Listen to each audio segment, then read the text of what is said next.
The Arab slave trade was the intersection of slavery and trade in the Arab world, mainly in Western Asia, North Africa, East Africa and Europe. This barter occurred chiefly between the medieval era and the early 20th century. The trade was conducted through slave markets in these areas, with the slaves captured mostly from Africa's interior and southern Europe. Walter Rodney argues that the term Arab slave trade is a historical misnomer since bilateral trade agreements between myriad ethnic groups across the proposed Zanj trade network characterized much of the acquisition process of chattel, and more often than not indentured servants. Scope of the trade. African Zanj slaves. The Arab slave trade, across the Sahara Desert and across the Indian Ocean, began after Muslim Arab and Swahili traders won control of the Swahili coast and sea routes during the 9th century. See Sultanate of Zanzibar. These traders captured Bantu peoples Zanj from the interior in present-day Kenya, Mozambique and Tanzania and brought them to the coast. There, the slaves gradually assimilated in the rural areas, particularly on the Unguja and Pemba Islands. Some historians assert that as many as 17 million people were sold into slavery on the coast of the Indian Ocean, the Middle East, and North Africa, and approximately 5 million African slaves were transported by Muslim slave traders via Red Sea, Indian Ocean, and Sahara Desert to other parts of the world between 1500 and 1900. The captives were sold throughout the Middle East. This trade accelerated as superior ships led to more trade and greater demand for labor on plantations in the region. Eventually, tens of thousands of captives were being taken every year. The Indian Ocean slave trade was multi-directional and changed over time. To meet the demand for menial labor, Bantu slaves bought by Arab slave traders from southeastern Africa were sold in cumulatively large numbers over the centuries to customers in Egypt, Arabia, the Persian Gulf, India, European colonies in the Far East, the Indian Ocean Islands, Ethiopia and Somalia. Slave labor in East Africa was drawn from the Zanj, Bantu peoples that lived along the East African coast. The Zanj were for centuries shipped as slaves by Arab traders to all the countries bordering the Indian Ocean. The Umayyad and Abbasid caliphs recruited many Zanj slaves as soldiers and, as early as 696, there were revolts of Zanj slave soldiers in Iraq.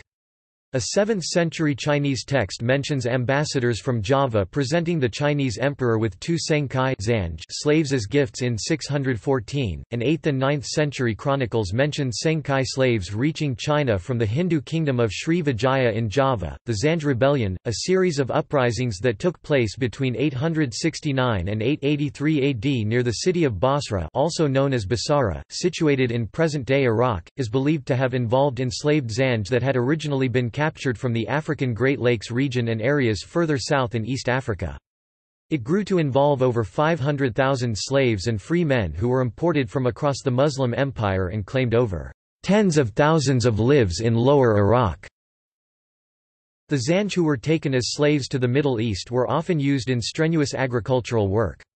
As the plantation economy boomed and the Arabs became richer, agriculture and other manual labor work was thought to be demeaning. The resulting labor shortage led to an increased slave market. It is certain that large numbers of slaves were exported from eastern Africa. The best evidence for this is the magnitude of the Zanj revolt in Iraq in the 9th century, though not all of the slaves involved were Zanj.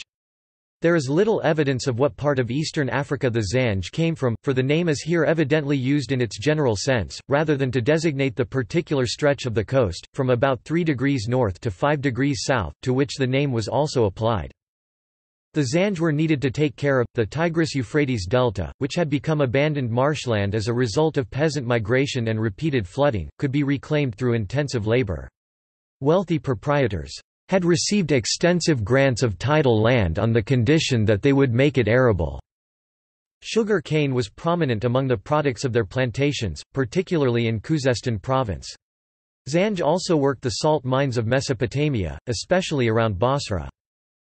Their jobs were to clear away the nitrous topsoil that made the land arable. The working conditions were also considered to be extremely harsh and miserable. Many other people were imported into the region, besides Zanj. Historian M. A. Shaban has argued that rebellion was not a slave revolt, but a revolt of blacks Zanj. In his opinion, although a few runaway slaves did join the revolt, the majority of the participants were Arabs and free Zanj. If the revolt had been led by slaves, they would have lacked the necessary resources to combat the Abbasid government for as long as they did. Ibn Battuta, who visited the ancient African kingdom of Mali in the mid-14th century, recounts that the local inhabitants vie with each other in the number of slaves and servants they have, and was himself given a slave boy as a hospitality gift. European slaves. Arabs also enslaved Europeans. According to Robert Davis, between 1 million and 1.25 million Europeans were captured between the 16th and 19th centuries by Barbary corsairs, who were vassals of the Ottoman Empire, and sold as slaves. These slaves were captured mainly from seaside villages from Italy, Spain, Portugal, Ireland, and also from more distant places like France or England, the Netherlands, and even Iceland. They were also taken from ships stopped by the pirates. The effects of these attacks were devastating. France, England, and Spain each lost thousands of ships. Long stretches of the Spanish and Italian coasts were almost completely abandoned by their inhabitants, because of frequent pirate attacks. Pirate raids discouraged settlement along the coast until the 19th century. Periodic Muslim raiding expeditions were sent from Islamic Iberia to ravage the Christian Iberian kingdoms, bringing back slaves. In a raid against Lisbon in 1189, for example, the Almohad Berber Muslim caliph, Abu Yusuf Yaqub al-Mansur, took 3,000 female and child captives, while his governor of Córdoba, in a subsequent attack upon Silves in 1191, took 3,000 Christian slaves. Arab slaves. Arabs were sometimes made into slaves in the Muslim world. Sometimes castration was done on Arab slaves. In Mecca, Arab women were sold as slaves according to Ibn Batlan, and certain rulers in West Africa had slave girls of Arab origin. According to al-Makrizi, slave girls with lighter skin were sold to West Africans on Hajj. Ibn Battuta met an Arab slave girl near Timbuktu in Mali in 1353. Battuta wrote that the slave girl was fluent in Arabic, from Damascus, and her master's name was Farba Sulayman. Besides his Damascus slave girl and a secretary fluent in Arabic, Arabic was also comprehended by Farba himself. Islamic and Oriental aspect. Patrick Manning writes that although the Oriental or Arab slave trade is sometimes called the Islamic slave trade, a religious imperative was not the driver of the slavery. He further argues such use of the terms, Islamic trade, or Islamic world, erroneously treats Africa as being outside Islam, or a negligible portion of the Islamic world. According to European historians, propagators of Islam in Africa often revealed a cautious attitude towards proselytizing because of its effect in reducing the potential reservoir of slaves. The subject merges with the Oriental slave trade, which followed two main routes in the Middle Ages. Overland routes across the Maghreb and Mashriq deserts, Trans-Saharan route. Sea routes to the east of Africa through the Red Sea and Indian Ocean, Oriental route. The Arab slave trade originated before Islam and lasted more than a millennium. To meet the demand for plantation labor, these captured Zanj slaves were shipped to the Arabian Peninsula and the Near East, among other areas. Topic: History of the Arab slave trade. Topic: African Zanj slaves. The Arab trade of Zanj Bantu slaves in Southeast Africa is one of the oldest slave trades, predating the European transatlantic slave trade by 700 years. Male slaves were often forced to work as servants, soldiers, or laborers by their owners, while female slaves, including those from Africa, were long traded to the Middle Eastern countries and kingdoms by Arab and Oriental traders as concubines and servants. Arab, African and Oriental traders were involved in the capture and transport of slaves northward across the Sahara Desert and the Indian Ocean region into the Middle East, Persia and the Far East. From the 7th century until around the 1960s, the Arab slave trade continued in one form or another. Historical accounts and references to slave-owning nobility in Arabia, Yemen and elsewhere are frequent into the early 1920s. In 641 during the Baqt, a treaty between the Nubian Christian state of Makhoria and the new Muslim rulers of Egypt, the Nubians agreed to give Arab traders more privileges of trade in addition to a share in their slave trading. In Somalia, the Bantu minorities are descended from Bantu groups that had settled in Southeast Africa after the initial expansion from Nigeria, Cameroon.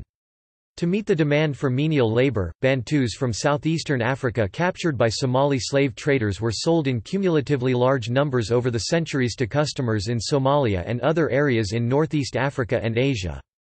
People captured locally during wars and raids were also sometimes enslaved by Somalis. However, the perception, capture, treatment and duties of both groups of slaves differed markedly. From 1800 to 1890, between 25,000 to 50,000 Bantu slaves are thought to have been sold from the slave market of Zanzibar to the Somali coast. Most of the slaves were from the Majendo, Makwa, Nyasa, Yao, Zalama, Zaramo and Zigwa ethnic groups of Tanzania, Mozambique and Malawi. Collectively, these Bantu groups are known as Mushungalai, which is a term taken from Mazigula, the Zigwa tribe's word for people. The word holds multiple implied meanings including worker, foreigner, and slave.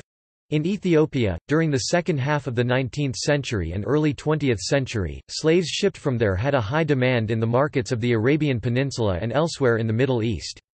They were mostly domestic servants, though some served as agricultural laborers, or as water carriers, herdsmen, seamen, camel drivers, porters, washerwomen, masons, shop assistants and cooks. The most fortunate of the men worked as the officials or bodyguards of the ruler and emirs, or as business managers for rich merchants. They enjoyed significant personal freedom and occasionally held slaves of their own. Besides Javanese and Chinese girls brought in from the Far East, red, non-black Ethiopian young females were among the most valued concubines. The most beautiful ones often enjoyed a wealthy lifestyle, and became mistresses of the elite or even mothers to rulers. The principal sources of these slaves, all of whom passed through Matama, Massawa and Tadjoura on the Red Sea, were the southwestern parts of Ethiopia, in the Oromo and Sidama country, in the Central African Republic. During the 16th and 17th centuries, Muslim slave traders began to raid the region as part of the expansion of the Saharan and Nile River slave routes. Their captives were enslaved and shipped to the Mediterranean coast, Europe, Arabia, the Western Hemisphere, or to the slave ports and factories along the West and North Africa or south the Ubangi and Congo rivers. The Arab slave trade in the Indian Ocean, Red Sea, and Mediterranean Sea long predated the arrival of any significant number of Europeans on the African continent south of the Sahara. Some descendants of African slaves brought to the Middle East during the slave trade still live there today, and are aware of their African origins. European slaves.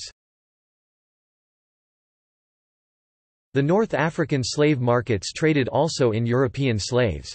The European slaves were acquired by Barbary pirates in slave raids on ships and by raids on coastal towns from Italy to Spain, Portugal, France, England, the Netherlands, and as far afield as Iceland. Men, women, and children were captured to such a devastating extent that vast numbers of seacoast towns were abandoned.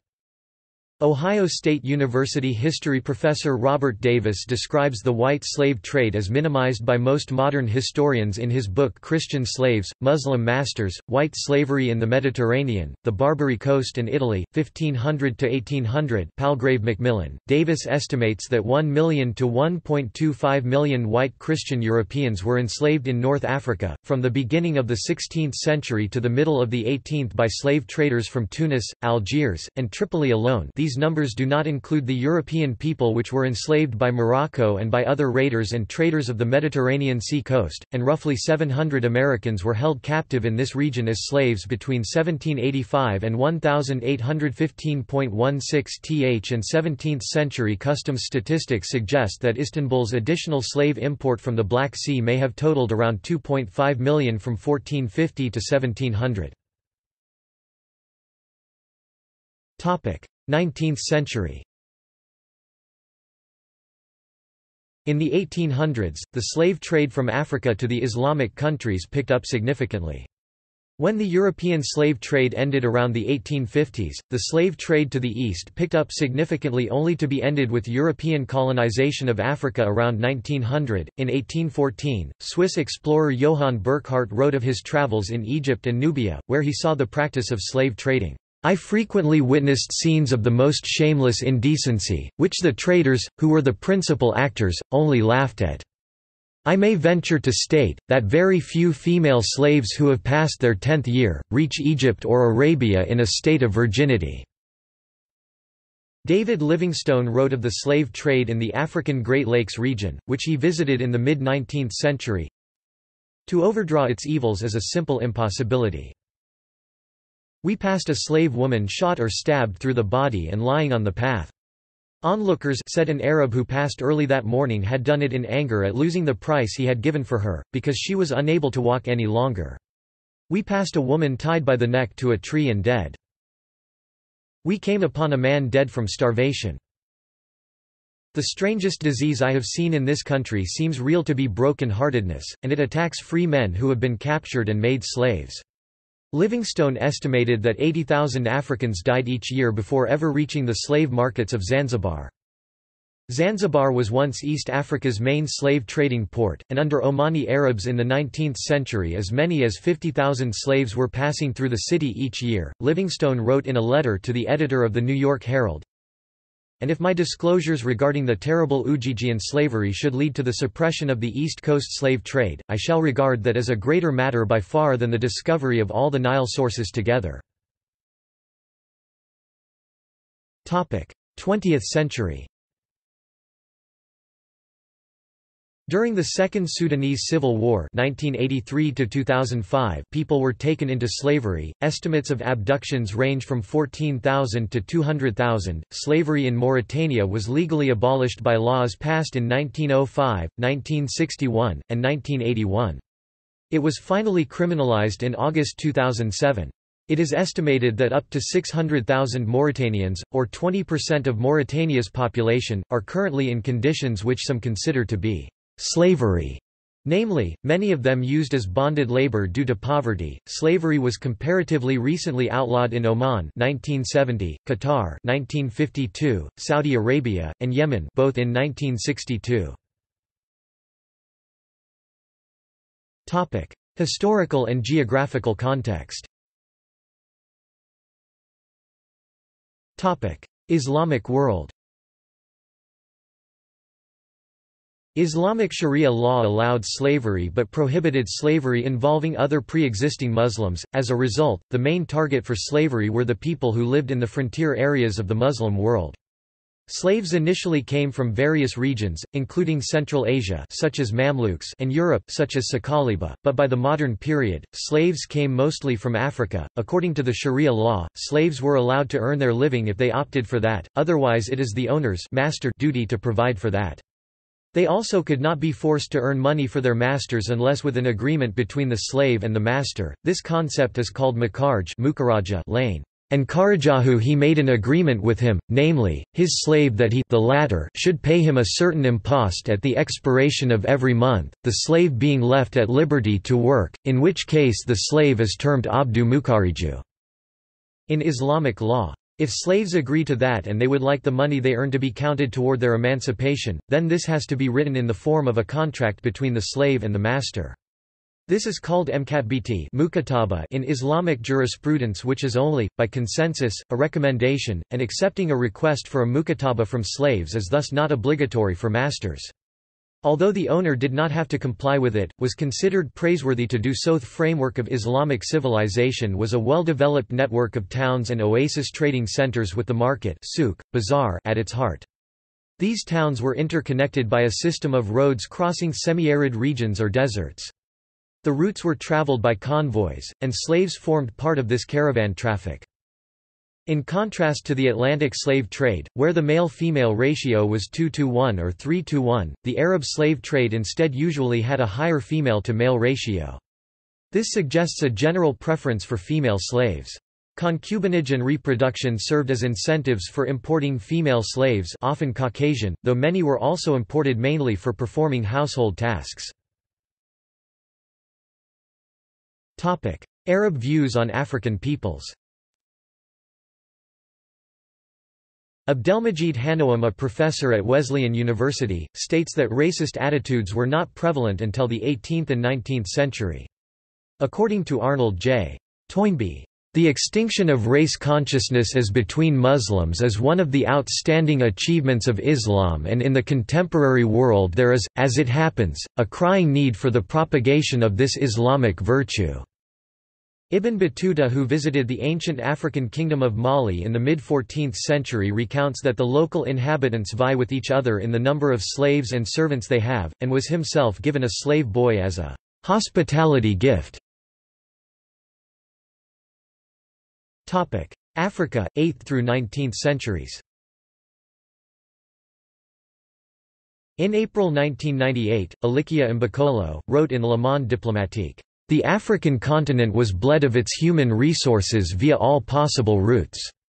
Across the Sahara, through the Red Sea, from the Indian Ocean ports and across the Atlantic. At least 10 centuries of slavery for the benefit of the Muslim countries from the 9th to the 19th." He continues, 4 million slaves exported via the Red Sea, another 4 million through the Swahili ports of the Indian Ocean, perhaps as many as 9 million along the trans-Saharan caravan route, and 11 to 20 million depending on the author across the Atlantic Ocean. In the 8th century, Africa was dominated by Arab Berbers in the north. Islam moved southwards along the Nile and along the desert trails. The Sahara was thinly populated. Nevertheless, since antiquity there had been cities living on a trade in salt, gold, slaves, cloth, and on agriculture enabled by irrigation, Tiarat, Walata, Sijilmasa, Zawila, and others. In the Middle Ages, the general Arabic term Balad as Sudan, land of the blacks, was used for the vast Sudan region, an expression denoting West and Central Africa, or sometimes extending from the coast of West Africa to western Sudan. It provided a pool of manual labor for North and Saharan Africa. This region was dominated by certain states and people: the Ghana Empire, the Empire of Mali, the Kanem-Bornu Empire, the Fulani and Hausa. In the Horn of Africa, the coasts of the Red Sea and Indian Ocean were controlled by local Somali and other Muslims, and Yemenis and Omanis had merchant posts along the coasts. The Ethiopian coast, particularly the port of Massawa and Dahlak Archipelago, had long been a hub for the exportation of slaves from the interior by the Kingdom of Aksum and earlier polities. The port and most coastal areas were largely Muslim, and the port itself was home to a number of Arab and Indian merchants. The Solomonic dynasty of Ethiopia often exported Nilotic slaves from their western borderland provinces, or from newly conquered southern provinces. The Somali and Afar Muslim sultanates, such as the Adal Sultanate, also exported Nilotic slaves that they captured from the interior, as well as some vanquished foes. In the African Great Lakes region, Omani and Yemeni traders set up slave trading posts along the southeastern coast of the Indian Ocean, most notably in the archipelago of Zanzibar, along the coast of present-day Tanzania. The Zanj region or Swahili coast flanking the Indian Ocean continued to be an important area for the Oriental slave trade up until the 19th century. Livingstone and Stanley were then the first Europeans to penetrate to the interior of the Congo Basin and to discover the scale of slavery there. The Arab Tipu Tip extended his influence there and captured many people as slaves. After Europeans had settled in the Gulf of Guinea, the trans-Saharan slave trade became less important. In Zanzibar, slavery was abolished late, in 1897, under Sultan Hamoud bin Muhammad. Geography of the slave trade. Supply zones. There is historical evidence of North African Muslim slave raids all along the Mediterranean coasts across Christian Europe. The majority of slaves traded across the Mediterranean region were predominantly of European origin from the 7th to 15th centuries. Slaves were also brought into the Arab world via Central Asia, mainly of Turkic or Tartar origin. Many of these slaves later went on to serve in the armies, forming an elite rank. Nubia and Ethiopia were also exporting regions. In the 15th century, Ethiopians sold slaves from western borderland areas, usually just outside the realm of the Emperor of Ethiopia or Eniria, which often ended up in India, where they worked on ships or as soldiers. They eventually rebelled and took power, dynasty of the Habshi kings. The Sudan region and Saharan Africa formed another export area, but it is impossible to estimate the scale, since there is a lack of sources with figures. Finally, the slave traffic affected Eastern Africa, but the distance and local hostility slowed down this section of the Oriental trade. Routes. According to Professor Ibrahima Baba Kaki, there were 4 main slavery routes to the Arab world, from east to west of Africa, from the Maghreb to the Sudan, from Tripolitania to central Sudan and from Egypt to the Middle East. Caravan trails, set up in the 9th century, went past the oasis of the Sahara. Travel was difficult and uncomfortable for reasons of climate and distance. Since Roman times, long convoys had transported slaves as well as all sorts of products to be used for barter. To protect against attacks from desert nomads, slaves were used as an escort. Any who slowed down the progress of the caravan were killed. Historians know less about the sea routes. From the evidence of illustrated documents, and travelers' tales, it seems that people traveled on dhows or jalbas, Arab ships which were used as transport in the Red Sea. Crossing the Indian Ocean required better organization and more resources than overland transport. Ships coming from Zanzibar made stops on Socotra or at Aden before heading to the Persian Gulf or to India. Slaves were sold as far away as India, or even China. There was a colony of Arab merchants in Canton. Serge Billet cites a 12th-century text which tells us that most well-to-do families in Canton had black slaves whom they regarded as savages and demons because of their physical appearance. Although Chinese slave traders bought slaves i.e. the Zanj from Arab intermediaries and stocked up directly in coastal areas of present-day Somalia, the local Somalis—referred to as Bariba and Barbaroi Berbers by medieval Arab and ancient Greek geographers, respectively, see Periplus of the Erythraean Sea, and no strangers to capturing, owning and trading slaves themselves—were not among them. One important commodity being transported by the Arab dhows to Somalia was slaves from other parts of East Africa. During the 19th century, the East African slave trade grew enormously due to demands by Arabs, Portuguese, and French. Slave traders and raiders moved throughout Eastern and Central Africa to meet the rising demand for enslaved men, women, and children. Somalia did not supply slaves. As part of the Islamic world, Somalis were at least nominally protected by the religious tenet that free Muslims cannot be enslaved, but Arab dhows loaded with human cargo continually visited Somali ports. Barter. Slaves were often bartered for objects of various kinds. In the Sudan, they were exchanged for cloth, trinkets, and so on. In the Maghreb, slaves were swapped for horses. In the desert cities, lengths of cloth, pottery, Venetian glass slave beads, dyestuffs, and jewels were used as payment. The trade in black slaves was part of a diverse commercial network. Alongside gold coins, cowrie shells from the Indian Ocean or the Atlantic, canaries, Luanda, were used as money throughout sub-Saharan Africa. Merchandise was paid for with sacks of cowries. Topic: Slave markets and fairs. Enslaved Africans were sold in the towns of the Arab world. In 1416, al-Makrizi told how pilgrims coming from Takrur near the Senegal River had brought 1,700 slaves with them to Mecca. In North Africa, the main slave markets were in Morocco, Algiers, Tripoli and Cairo. Sales were held in public places or in souks. Potential buyers made a careful examination of the merchandise. They checked the state of health of a person who was often standing naked with wrists bound together. In Cairo, transactions involving eunuchs and concubines happened in private houses. Prices varied according to the slave's quality.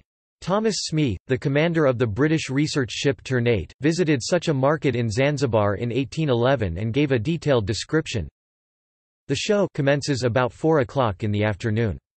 The slaves set off to the best advantage by having their skins cleaned and burnished with coconut oil, their faces painted with red and white stripes, and the hands, noses, ears, and feet ornamented with a profusion of bracelets of gold and silver and jewels, arranged in a line, commencing with the youngest, and increasing to the rear according to their size and age.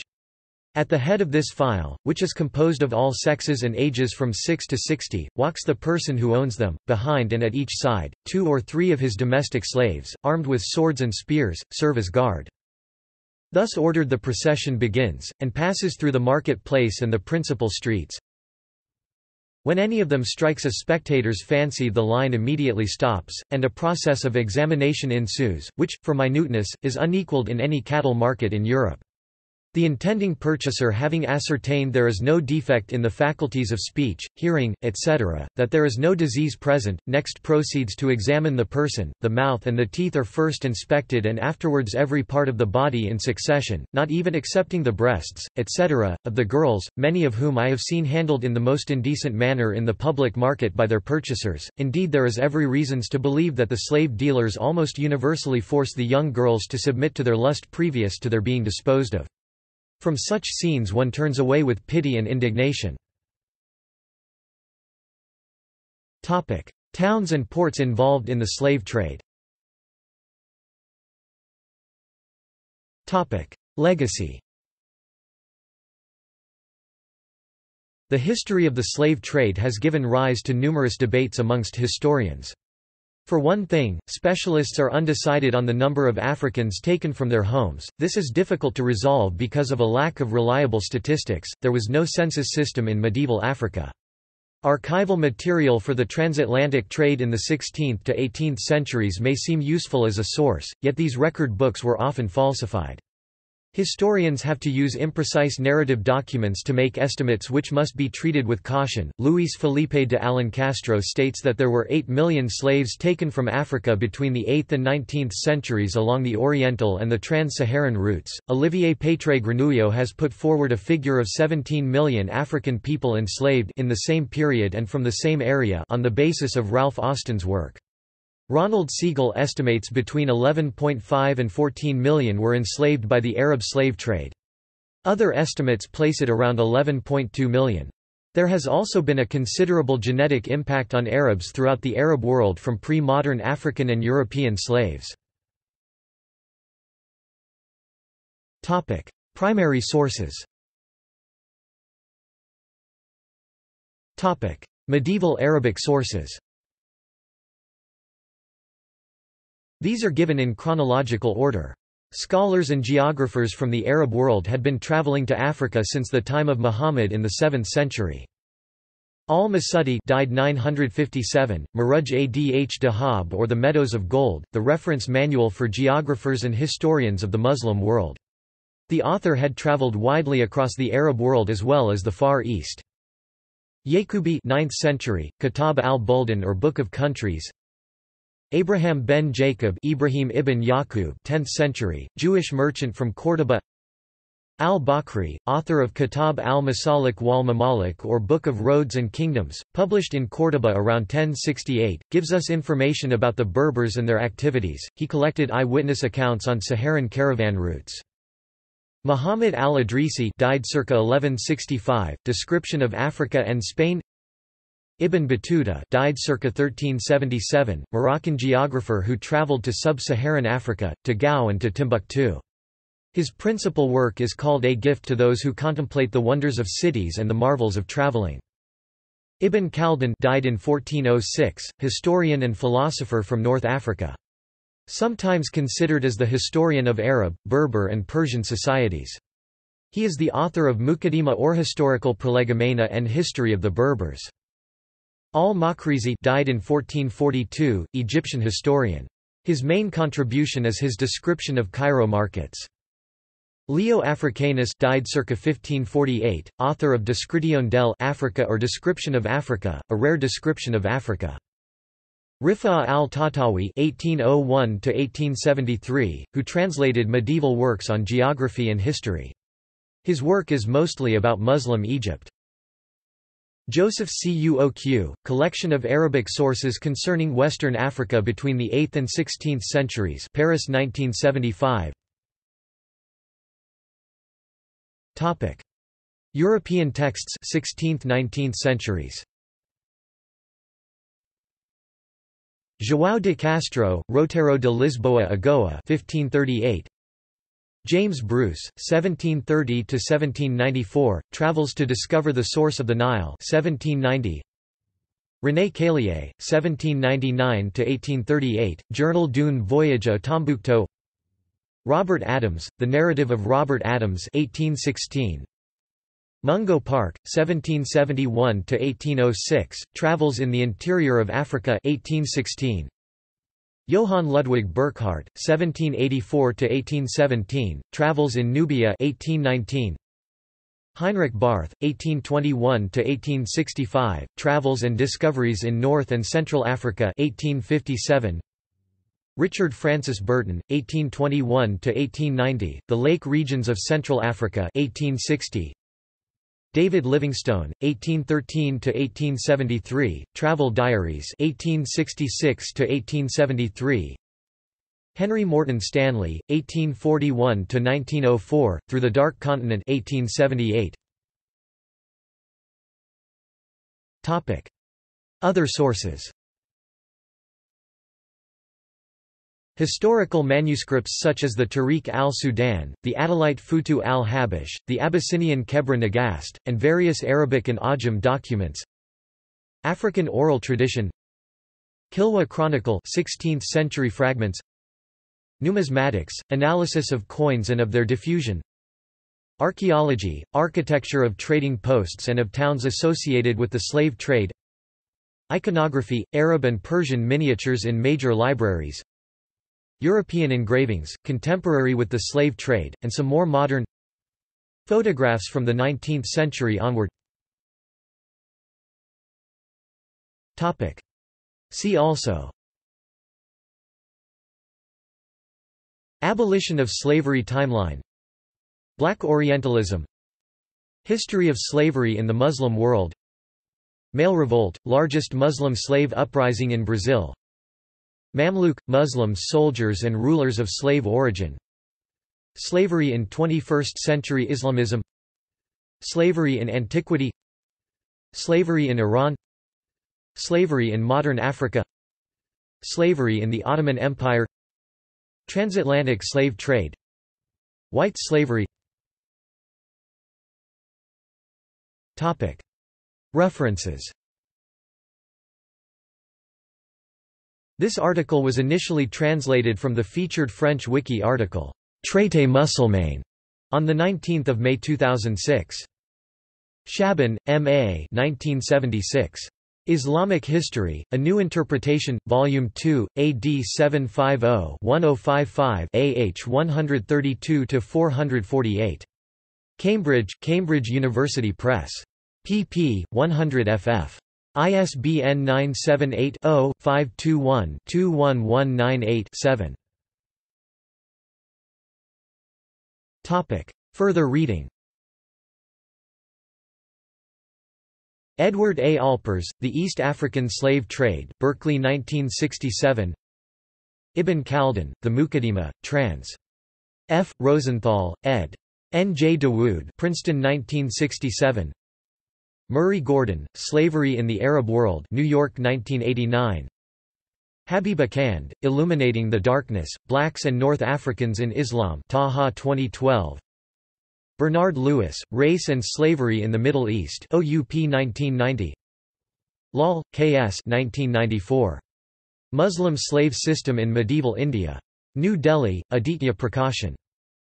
Patrick Manning, Slavery and African Life, Occidental, Oriental, and African Slave Trades, Cambridge 1990.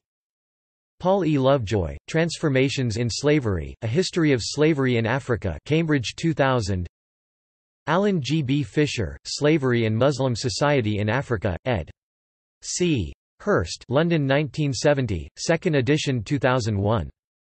The African Diaspora in the Mediterranean Lands of Islam, Princeton Series on the Middle East, Eve Trout Powell, editor, John O. Hunwick, editor, Princeton 2001. Ronald Siegel, Islam's Black Slaves, Atlantic Books, London 2002. Robert C. Davis, Christian Slaves, Muslim Masters, White Slavery in the Mediterranean, the Barbary Coast, and Italy, 1500–1800, Palgrave Macmillan, London 2003. ISBN 978-1-4039-4551-8. Dudu Dean 2001. From Chains to Bonds, The Slave Trade Revisited. Bergen Books. ISBN 978-1571812650. Retrieved 26 May 2015. External links. Robert Davis. British Slaves on the Barbary Coast. BBC. Retrieved 29 April 2015. Slavery in Islam. BBC. Retrieved 29 April 2015. Encyclopædia Britannica's Guide to Black History. www.britannica.com. Encyclopædia Britannica. Archived from the original on October 6, 2014. Retrieved 29 April 2015. iAbolish.org. American Anti-Slavery Group (AASG), particular focus on North African slaves.